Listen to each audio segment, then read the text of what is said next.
And so now, without further ado, we have author Precious Ingram as our first guest, and we're admitting her to the show. Hi, Precious. How are you? Good and yourself. Great. Oh, And look you at took you your looking like a superstar. you are. You got your T-shirt and you have your backdrop looking really good. And That's the wonderful. eyeshadow, the eyes are Yeah, popping. everything going Thank you. on. Thank you. Welcome to So how Black can I Authors help Matter you? TV. Thank you for having me. And And how are you you, doing tonight? I'm doing great and yourself. Wonderful. Thank you for joining us. Thank you. yeah. So you have a book called "The Butterfly Who Survived," Yes. and just tell Beautiful. us about your book and what it's about and what motivated you to write the book.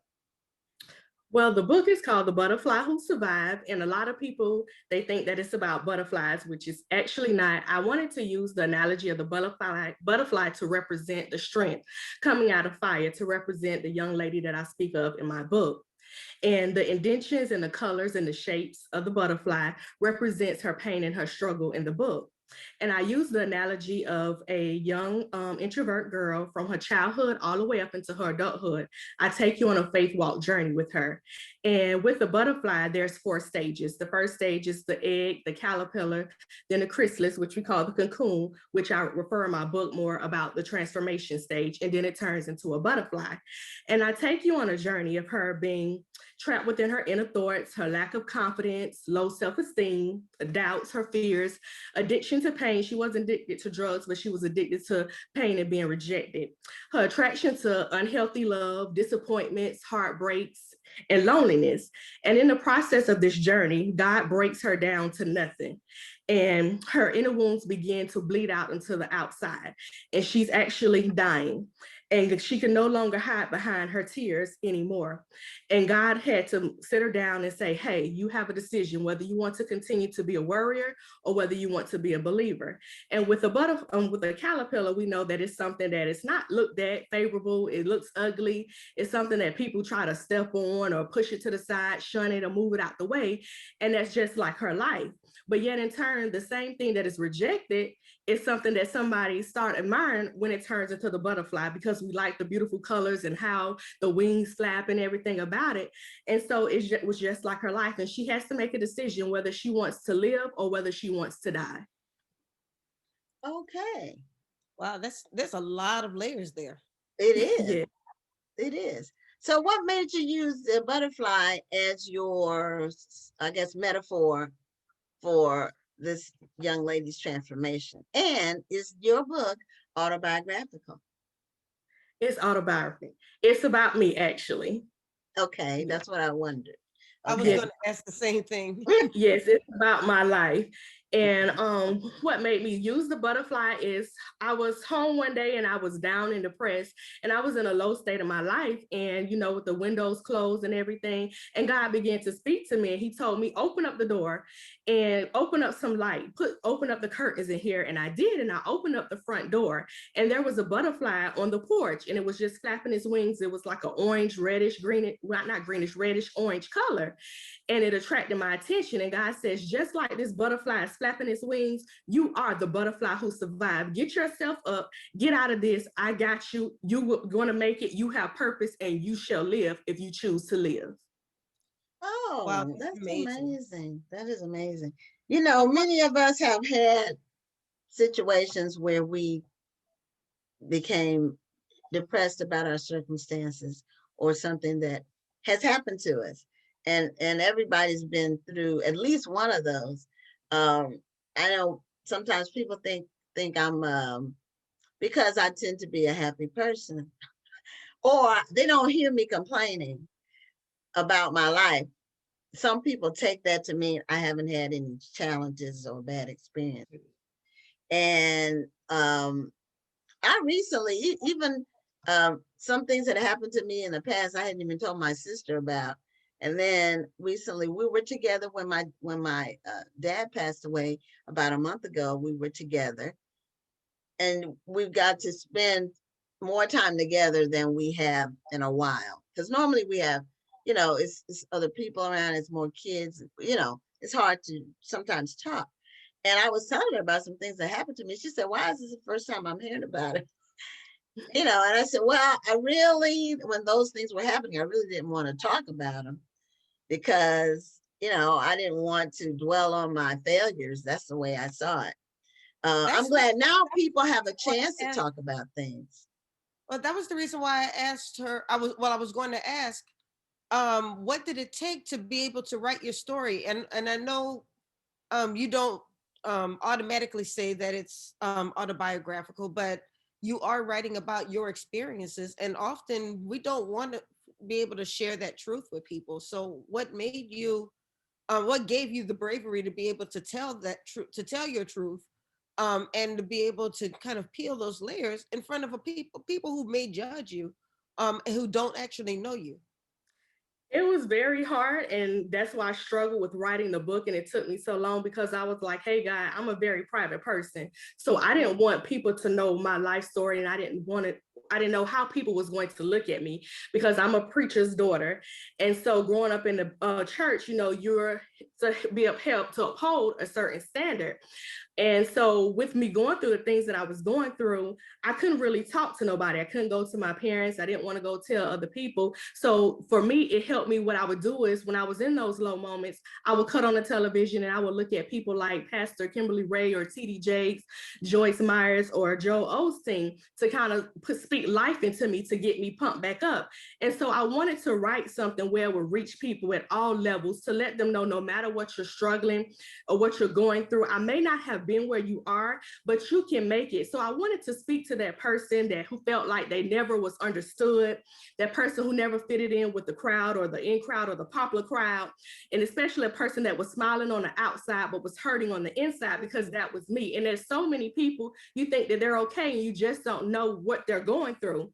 Then I Right. wanted to speak to that church woman who was battling spiritual warfare within her mind, and she was afraid to say something because, hey, you uphold this status in church, you shouldn't be having these thoughts, you shouldn't be thinking this way. So I wanted to just open up a door for those people like that, and for the young child who was crying out for release and didn't know where or how to express their feelings, to let them know that it's okay, that someone is going through what you're going through, but you can make it. Come on, are you That's preaching already? that's great. And as people who watch this show know, I'm a PK too. So I understand some of the pressure. A lot of people don't understand the pressure that comes with that because you're always under scrutiny. And it's like you can't make mistakes and you can't make the mistakes that normal people make, which if you're human, you're going to make mistakes. So, Mhm. and and then you start to, you can start to doubt, your faith walk to a certain extent, or just whether or not, what did you do wrong? You go through all of that, and you really oftentimes now it's a little bit better now, but you know, it's really like if you're a Christian, sometimes people think you shouldn't, you should be able to use your faith to overcome everything. And you can, but that doesn't mean you don't need help. Correct. Absolutely. Or that doesn't mean you don't need to talk to someone. You have to be careful about who you talk to because some people don't Right. keep things in confidence.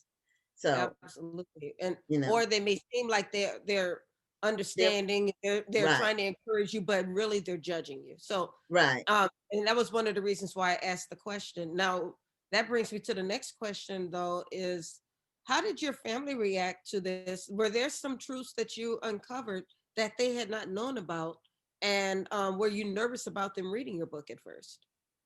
Yes, actually, my mother, because my father who raised me, well, both of my fathers are deceased now. But when I did my book signing, my mother and I was speaking, she didn't know any of those things that I talked about in the book, because I hid everything, I covered everything, but I wanted to just be open and honest and transparent about my life to be able to help someone, because in my book I talk about the heartbreaks, I talk about living a double life, going to church on Sunday morning and being up there doing praise and worship and devotion, and then throughout the week I am living a life full of sin.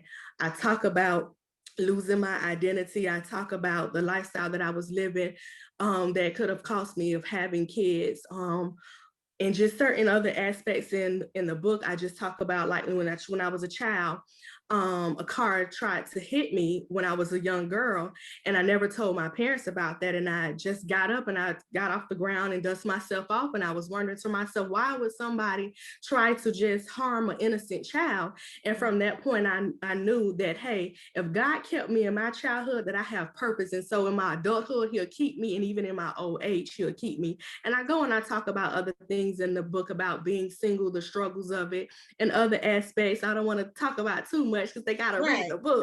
Right. You want to leave something for the person to be curious about, Exactly. for the readers. So I cover different aspects, but my mother, she didn't know anything. She was like, wow, I didn't know that you went through this stuff. Yeah, a lot of times we keep, things from our parents because we don't want to disappoint them. If I told the story of some of the things I've been through, my family would cry. Hey, I'm with you, Rhonda. It's some things, I mean, all you can do is look back and say, thank God it didn't break me or crush me, or, or make me, go down the wrong path, or just, collapse. Some things are I always very. tell people that I don't look like what I've been through, and I Right. thank God for that. I really believe that there's a reason why I'm as old as I am, and I don't have gray hairs and the wrinkles and everything, because God has been good to me, and He's kept me from having nervous breakdowns. Because there's been times when I felt overwhelmed, and there's been times when I felt that the world didn't love me, but I always tried not to show it. Right. And which can be a whole different source, or a whole different source of stress all in its own. Right. So I congratulate you for being able to tell your story and being brave enough to share your truths, because not everybody can do it. Thank you. And I also talk about in there, it was not until I was 35 years old, actually, that I thought I was beautiful. I just happened to walk past the mirror and I was like, wow, you're beautiful on the inside or outside. And, most people, I carry myself like, oh, I have it all together. But I was a person who just didn't love their self at all.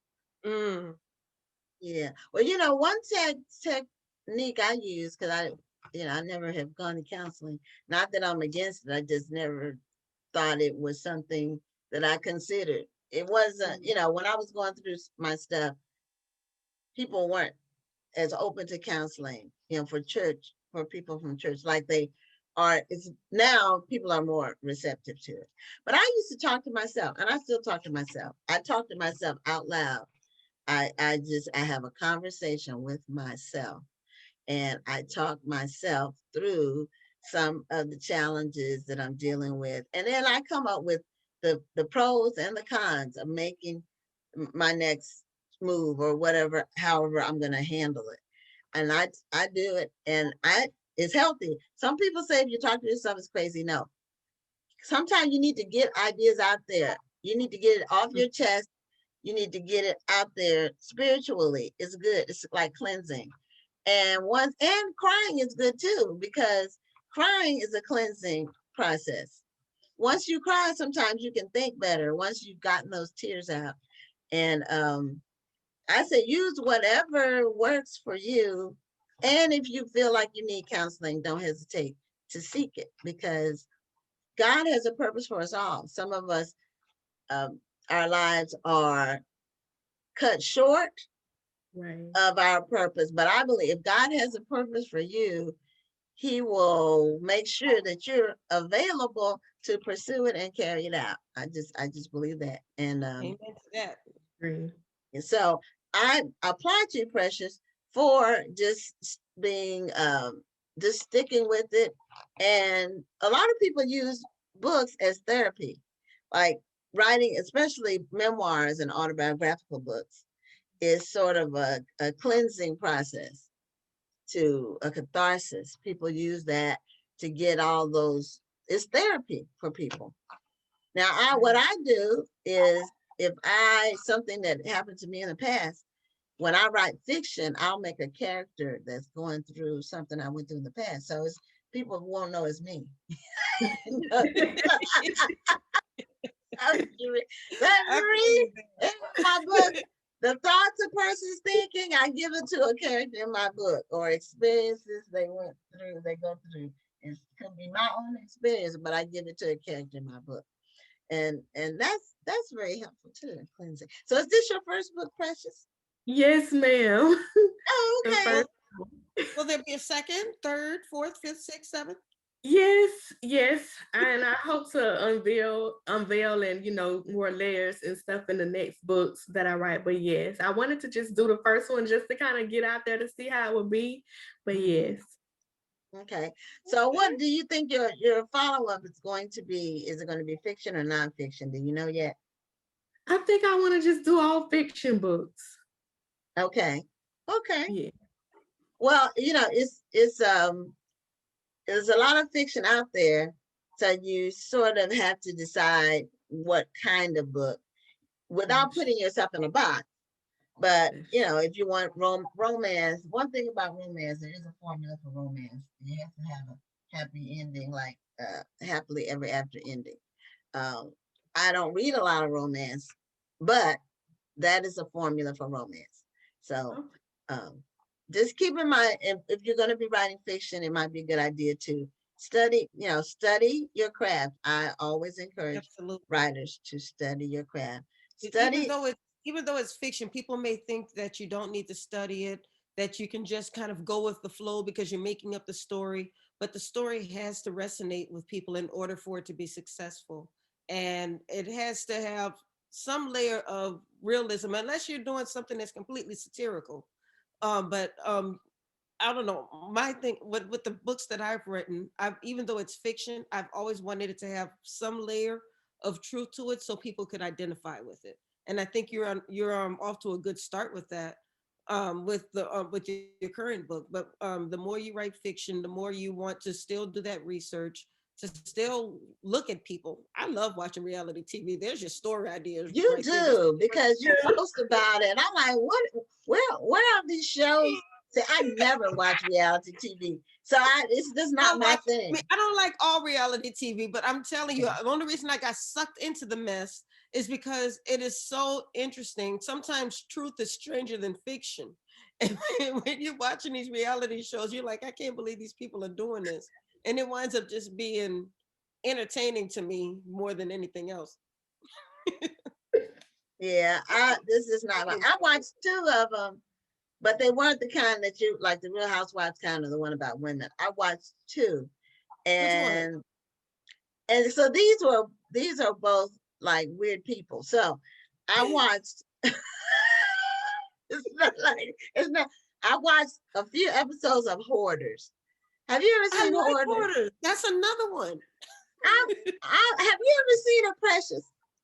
No. You have got to watch Hoarders, Precious. I mean, you would be amazed how much stuff people keep. They can't even walk through their house. Oh, wow. I mean, they literally, their house is full of junk from the floor to the ceiling. And it's stuff like old food, bugs, dead things under there. They don't know what's under there. And they live like this, every room, and it's in every room. I mean, I don't know how a person, I just don't know how, but that show was interesting. So, and sometimes some of the reality shows, I will say this, if you're looking for characters, some other reality shows can give you ideas for characters. That's the reason why I watch them. It's just unbelievable. And one thing about Hoarders, when they tried it, the family members will be very concerned because it'll be their parent or whoever living in filth, and they'll have an intervention trying to get it all cleaned up. And what happens is the person who's the hoarder doesn't want to throw anything away. So, it'll be junk, just junk and trash. And then they'll be really in tears, wanting to hang on to some junk they didn't even know was there because it's underneath a pile of crap That they didn't even know was there. So Exactly. I haven't watched it Exactly. lately, but it was a fascinating show. Here's another one, My 600-Pound Life. I watched that. That show, Yeah, these people can't even get out of bed. I don't know how a person, I don't know how that happens. Well, So that's the I know same we kind only of have thing. a few I minutes. don't know how it happens. I know we only have a few minutes left, but We you do. did have some comments here that I wanted to read to you. Okay. Curtis Kojo Moro, he's a regular viewer. He wants to know why writers write the stories that they write. So for you, I know you've kind of talked a bit about why you decided to write this story, but if you could reiterate for him, that would probably be help him out. For me, I just wanted to write something that was faith, survival, and redemption for somebody, to be a healing process as I went through my healing journey, just to be an example, to let them know that whatever you're going through, if you keep the faith and you put God first, you can get through whatever you go through. You may come wounded, you may have some scars, you may have some marks that will stay with you for life. But if you'll just keep pushing, God got you. Amen. Amen. That's And good then advice. Bravo Tech Guy Net. I think he's a friend of yours. I don't know what is it. I'm just reading it, and it says Bravo Tech Guy Net. He said he's super proud of you, and he's here supporting his friend. So Oh, that's somebody you know. okay. I don't know Yeah. who, but it's somebody you know. Yeah, Bravo Tech Guy Net. So that's his name on there.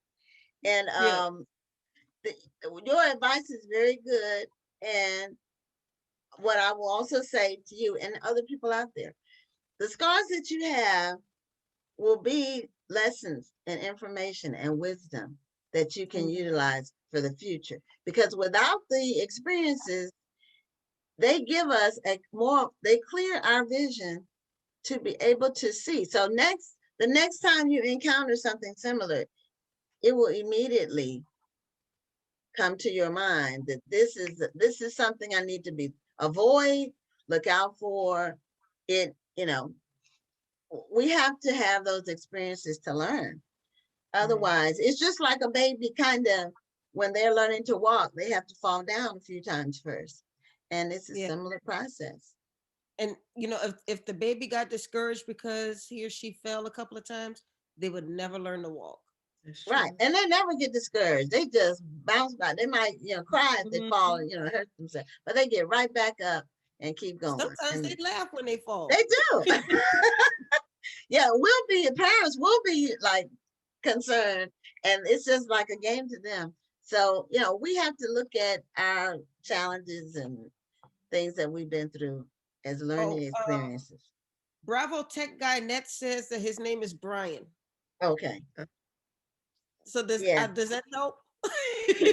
Yeah. And Yes. he actually sent us a message right when we were coming on saying that he couldn't find your interview. So I guess he found it. Oh, he was serious. He was going to be He on. was gonna watch you on this show. It's good to have committed fans. Yeah. So Absolutely. Elaine Edwards is saying, do you offer assistance or guidance on writing my query letter? Now, I guess that's for us. Is that Yeah, maybe she was I guess asking us he must that? answer. That's not something that we do. I don't know about you, Rhonda, but it's not something that the show Well, does, and it's not yeah, something that I I don't. do. Yeah, I don't offer those services. I can say that in writing a query letter, it's not. It's great. It's best to get to the point when you're writing a query letter. I'm guessing you're wanting to write a query letter to an agent or a publisher. This is not the time to give them a cliffhanger like you'll have to read the story to get more information. You don't do that in a query letter. In a query letter, you want to be very straightforward about what your book is about, what you're trying to do with it, and if it's been published before, you want to be honest about it. You want to show them that you're willing to work, because long gone are the days where all we do is write the book, turn it over to the publisher, and they do everything for us. It doesn't work that way anymore. The publisher wants to know that the book has a bit of a track record. So you would want to include all of that in your query letter, and why you feel that the book would sell. Right. And Precious, you need to tell us how we can get your book, Butterfly Absolutely. Who Survived. You can get it on Amazon, Kindle, Barnes and Nobles, Books a Million, and any other major bookstore platforms. And on Amazon, it'll say we only have one in stock. That's just a marketing technique. So don't get discouraged. Go buy my book and support a sister. I know they fooled me too when I first wrote my book. I was like, there's only 2 books left. Everybody's trying to get my book. You know, I never had that issue because if you go through KDP, they're always in stock pretty much. Sometimes they might have the length of time, like it'll say in stock or it'll say ships in 3 to 5 days. But, you know, with them, you don't have to worry about that part of it. But yeah, it is a marketing technique, I think, to get, you know, so when something is in short supply, people are much more likely to act now than if they say they have 100 copies, you know. Right. Then they say, well, I can wait till next payday or whatever. So how can people reach you on social media? I have a page called The Butterfly Who Survived, Precious Ingram. They can reach out to me that way. And if they want an autographed copy of the book, if they'll reach out to me that way, I can get them a copy of it signed. Okay. And I am working on getting a website, so that will be coming soon. I'll put a couple of links in the chat, in case anybody wants to find you. Okay. Because I'm quite sure there might be some people reaching out after this. Somebody said they love your eye makeup, Precious. Yes. Thank you. They said it's eyeshadow on fleek. That's it. Yeah, I'm not good at the eye makeup thing. I like to practice, but I can't do what you did. Yeah, my daughter, she goes all out when she's going out somewhere. It takes too long to me. I don't want to spend all that much time getting my face ready. But she loves it, and I say, hey, if you want to, more power to you. That's just not, you know, my thing. But I admire people who can do it, and everything like looks perfect, like everything looks like it's perfectly done. Like I think it's beautiful. Well, keep doing what you're doing. But thank you once again for joining us tonight. Unfortunately, it goes so fast. It's already 8:30 here. I'm on the East Coast. Yeah. Thank you. Where so are you much located, Precious? I am in Greenwood, Florida. Okay. Near Tallahassee. So you're on Eastern time as well. Yes, ma'am. There you go. In Florida. Well, it was nice meeting you all. Well, same here. Thank you so much for being a guest on Black Authors Matter TV. And The Butterfly Who Survived, make it a bestseller. Absolutely. Absolutely. All right. Well, best wishes on your writing journey. Keep writing. Always feel free to reach out if you want any encouragement, advice, or what have you. Thank you so much. I have a good night. You too. You too. Bye-bye.